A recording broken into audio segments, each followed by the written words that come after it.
Recipe ఏంటంటే పుట్టకుక్కల fry ఎలా prepare చేసుకోవాలో చూపిస్తాను. ఫస్ట్ అయితే పుట్టకుక్కలు నీట్‌గా వాష్ చేసుకొని ముక్కలుగా కట్ చేసుకొని పక్కన పెట్టాక స్టవ్ ఆన్ చేసి కడాయి పెట్టేసుకొని ఆయిల్ హీట్ అయ్యాక పోపు గింజలు, ఆనియన్స్, పసుపు, అల్లం వెల్లుల్లిపాయ పేస్ట్, కరివేపాకును కూడా వేసుకొని బాగా మగ్గిపోయిన తర్వాత ఆనియన్స్, పుట్టకుక్కలను కూడా యాడ్ చేసుకోవాలండి. ఒక స్పూన్ సాల్ట్ అనేది యాడ్ చేసి వాటర్ అనేది ఇంకిపోవాలి. ఆయిల్ అనేది పైకొచ్చిన తర్వాత ఒక స్పూన్ కారం కూడా వేసుకుంటున్నాను.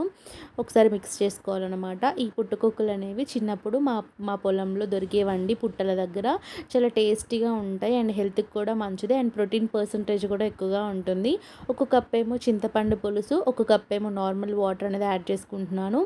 సరిపడా సాల్ట్ అనేది యాడ్ చేసుకొని ధనియాల పౌడర్, మెంతి పౌడర్, కస్తూరి మేతి, గరం మసాలా కూడా వేసుకుంటే పులుసుకి బాగా పడుతుందన్నమాట మసాలాలు. టేస్ట్ అనేది చాలా బాగుంటుంది.